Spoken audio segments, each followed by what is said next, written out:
Good morning বন্ধুরা, তোমরা সবাই কেমন আছো? আশা করি ভালোই আছো। আর আমরা অল্প ভালো আছি, অল্প খারাপ আছি।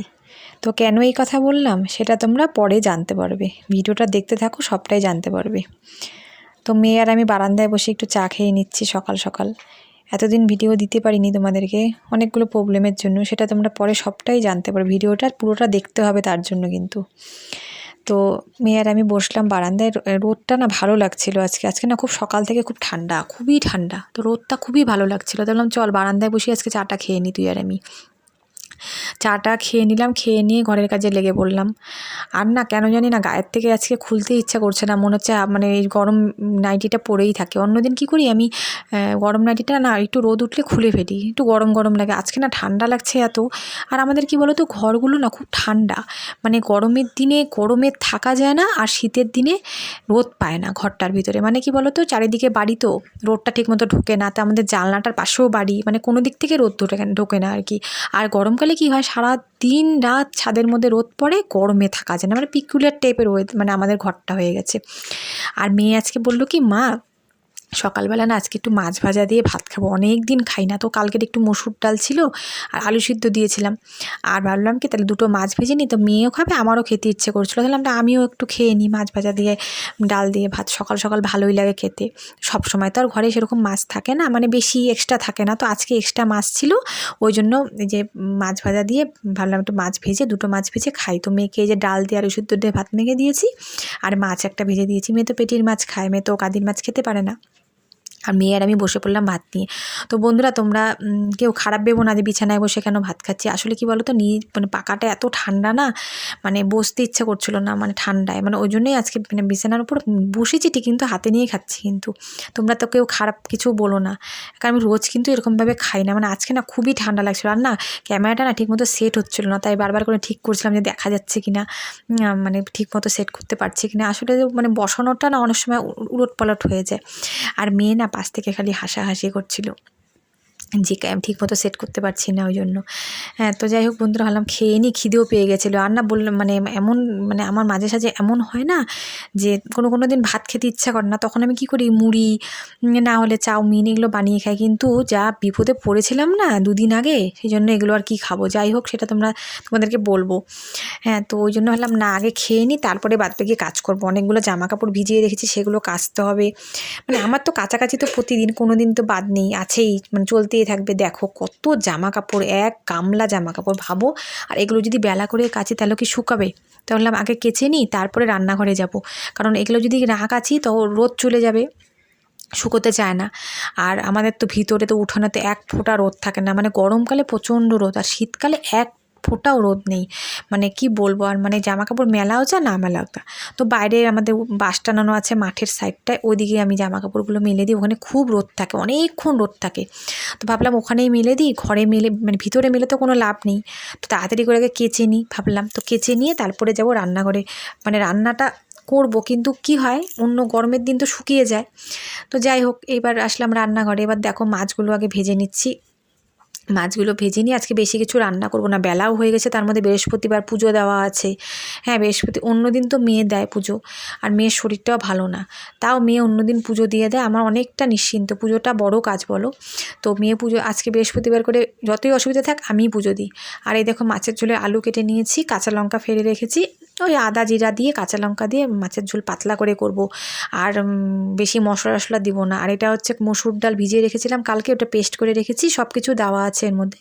ওটা খাওয়ার আগে করে নেব। ওটা তো বড়া তো আর ঠান্ডা হলে ভালো লাগে না, গরম গরম ভালো লাগে। আর মেয়ের স্নানের জন্য একটু গরম জল বসিয়ে দিয়েছি। মেয়েকে বললাম তুই স্নানটা করে নে, বেলা করিস না। আর রান্না করেছি কী সেটাও তোমাদেরকে দেখিয়ে দিলাম। রান্নাবাড়ি কমপ্লিট, আজকে তাড়াতাড়ি করে করেছি, খুব তাড়াতাড়ি ফাস্ট। এই দেখো মেয়ের জন্য করেছি ফুলকপি ভাজা, অল্প একটু ফুলকপি ছিল, মেয়ের জন্য ভেজে রেখেছি, মেয়ে খুব ভালোবাসে খেতে। আর মেয়ের জন্য করেছি পেটির মাছ ভাজা। মেয়ে তো গাদির মাছ খেতে পারে না, ওর ঝোলের মাছ না খুব একটা খেতে চায় না। তো ওই জন্য মেয়ের জন্য করেছি মাছ ভাজা। আর আমাদের মাছের ঝোল পাতলা করে একদম, দেখো একদম আদা জিরা বাটা দিয়ে লঙ্কা ফেলে দিয়ে একদম পাতলা ঝোল। মানে কেন তো আমাদের তো উপায় নেই। আর এই যে ডালটা রেখে দিয়েছি, ওটা তো পরে বড়া করে নিব খাওয়ার আগে গরম গরম।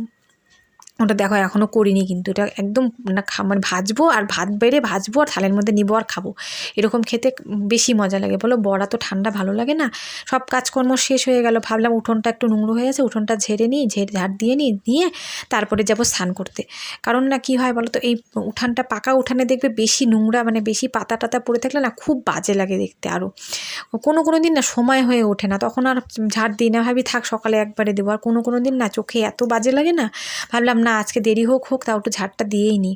আর বৃহস্পতিবারে পুজো তোমরা তো জানো অনেকটাই সময় লাগে, ভাবলাম কি তাড়াতাড়ি করে কাজগুলো শেষ করে আগে পুজোটা দিয়ে নিই, তারপরে দেখবো জামাকাপড়গুলো শুকিয়ে গেছে। দেখো বাইরে কি রোদ দেখেছো, আর আমাদের উঠোনটা দেখো এক ফোঁটা রোদ নেই, কীরকম ছাওয়া দেখেছো। এবার গরমকালে এরকম ছাওয়া থাকলে কি আরাম লাগে না, তখন মনে হয় মানে শান্তি, কিন্তু সেটা তো আর হয় না, গরমকালে তো মানে রোদে থাকা যায় না, এমন পরিস্থিতি হয়ে যায়।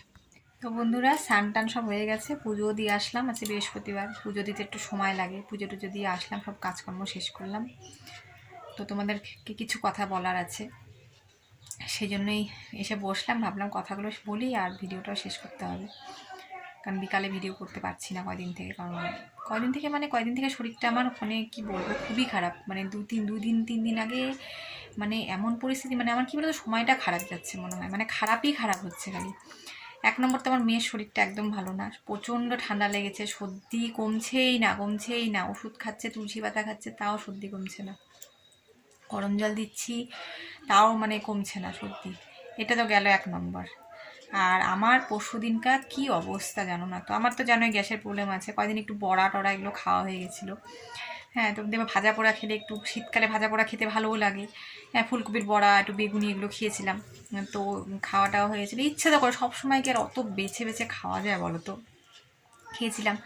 তারপরে একটু খাওয়াটা কয়েকদিন একটু অবেলাও হয়ে গেছে, ভাইয়ের বাড়ি গেছিলাম, ওখানে একটু খাওয়াটা দেরি হয়ে গেছে, বাড়িতেও কয়েকদিন একটু 4টা সাড়ে 4টায় খাওয়া হয়ে গেছে, সব মিলে একদম গ্যাস উঠে গ্যাসের ব্যথা বুকের বাঁদিকে, মানে এত ব্যথা, মানে তারপর দাদাভাইকে বাধ্য হয়ে ফোন করেছিলাম শিগগিরই বাড়ি আর সমান এরকম অবস্থা। তারপর দাদাভাই গিয়ে আমাদের এখানে একটা দাদার দোকান আছে ওষুধের, দাদা হচ্ছে ফার্মাসিস্ট, মানে পাশ আর কি, মানে দাদা ওষুধপত্র সব দিতে পারে, ইঞ্জেকশনও দিতে পারে। তো দাদা কাছে গেল, গিয়ে তো তোমার দাদা ভাই ওষুধ নিয়ে আসলো, ওষুধ খেয়েও ব্যথা কমছে না। তারপর তোমার ওই দাদাকে ফোন করলাম, দাদা বললো যে নিয়ে আসো তাহলে বিকালবেলা।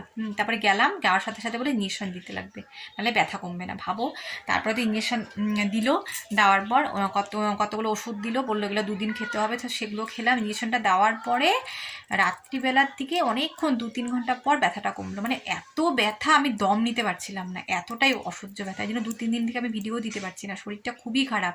আর দেখবে ব্যথা হলে পরে পরের দিন দেখবে শরীরটা একটু মানে ব্যথাটা কমলে শরীরটা কেমন ছেড়ে দেয় না, ওরকম হয়ে গেছিলো। সেটা তো গেল 2 দিন এরকম গেল, শরীর খারাপ ছিল। মেয়ের রেজাল্ট ছিল, তো যাই হোক মেয়ে ভালো নম্বরই পেয়েছে।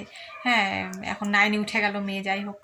তো হচ্ছে মেয়েকে আবার ভর্তি করা আছে 2 তারিখ, মানে আমার ঝামেলার মধ্যে ঝামেলা, চাপে যাচ্ছে, চাপ খালি।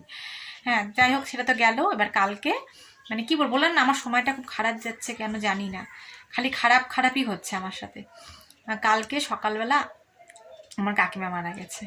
হ্যাঁ, সকালবেলা মারা গেছে। তো যাই হোক সেখানে একসাথেই মানে আমাদের এক জায়গায় থাকে আর কি, বাবা একসাথেই থাকে, মানে খাওয়া দাওয়া আলাদা, থাকে একই উঠানের মধ্যে, বাড়ি আলাদা আর কি। তো সেখানে খবর পেলাম, আমার ভাই বউ ফোন করলো, তারপরে সেখানে গেলাম, গিয়ে যাই হোক মানে কি বলবো আর, আমাদের এক সময় ছোট মানে আমরা অনেক মানে বেশি ছোটোই ছিলাম, খুব একটা যে বড় ছিলাম তাও না, মোটামুটি তখন কাকিমা বিয়ে হয়ে এসেছিলো। তো যাই হোক মানে খুবই খারাপ লাগছে আর কি করব।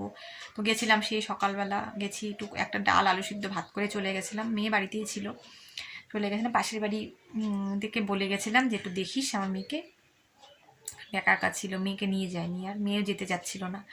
হ্যাঁ, তারপরে সে গেছি, কখন আসছি সেই বিকাল 3:30 পৌনে 4টার সময় এসেছি, এসে তারপরে স্নান করলাম, সন্ধ্যা 4:30 পৌনে 5টার সময় একটু ভাত খেলাম। জানো এই অবেলা করে খেয়ে আমার এরকম সমস্যা হচ্ছে, কিছু করার নেই, মানে পরিস্থিতি এমন হয়ে যায় না, তখন কিছু করার থাকে না। যাই হোক তারপরে খাওয়া দাওয়া করলাম, তো যাই হোক মন মেজাজটাও ভালো না, তো আজকেও একটু বিকালে বাড়িতে যাব, না গেলে হয় বলো, এই সময় একটু যেতে হয় না, দেখা কেউ তো নেই বাড়িতে, আমি আর আমার ভাই বউ আজকে সন্ধ্যাবেলা একটু যাব বাড়িতে। এখন এই 13 দিনে কাজ, আমাদের তো 13 দিনের নিয়ম, তো ওই আমার তো ওষুধ নেই, যেহেতু আমার বিয়ে হয়ে গেছে, আর আমার যেহেতু কাকিমা, ওই জন্য আমার তো কোনো ওষুধ নেই, কিন্তু আমাদের ওই বাড়িতে ওষুধ পড়ে গেল। তো ওখানে আবার বিকালবেলা যেতে হবে তাড়াতাড়ি, এখন খাওয়া দাওয়া করে একটু রেস্ট করে আবার ওই বাড়িতে দৌড়া, মানে কয়দিন আমার এখন এরকম দৌড়াদৌড়ি যাবে।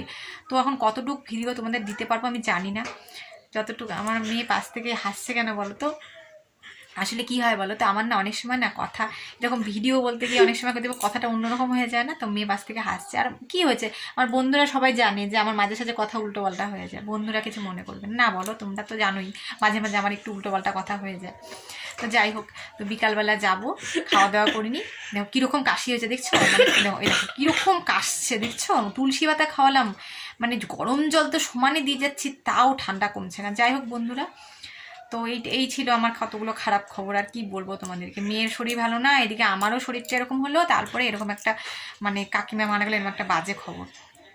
তো এখন আমাকে কয়েকদিন ওখানে যাতায়াত করতেই হবে, কারণ যেহেতু একটা ওরকম পরিস্থিতি। হ্যাঁ যাবো, দেখি, ভালোও লাগে না গো। মানে যাই হোক, বিয়ে টিয়ের সময় ছিল, সব কিছুতে ছিল, সব আমার মেয়ের অন্নপ্রাশনে ছিল, আমার ভাইয়ের ছেলের অন্নপ্রাশনে ছিল, সব কিছুতেই ছিল না, মনটা ভালো লাগে না আসলে। যাই হোক, সেরকমভাবে যাতায়াত হতো না ঠিকই, ওদের সাথে সেরকম কথাবার্তা কম হতো, কিন্তু তা হলো কি, একই বাড়ির মধ্যে তো ছিলাম না, যেটুকুই কথাবার্তা হতো। তো যাই হোক বন্ধুরা, আর কি বলবো, যে যাওয়ার সে তো যাবে, তাকে তো আর ধরে রাখা যাবে না। ঠিক আছে বন্ধুরা, তো আজকের ভিডিওটা এতটুকুই। নেক্সট কোনো ভিডিওতে আবার তোমাদের সাথে দেখা হচ্ছে, ততক্ষণ সবাই ভালো থেকো, সুস্থ থেকো।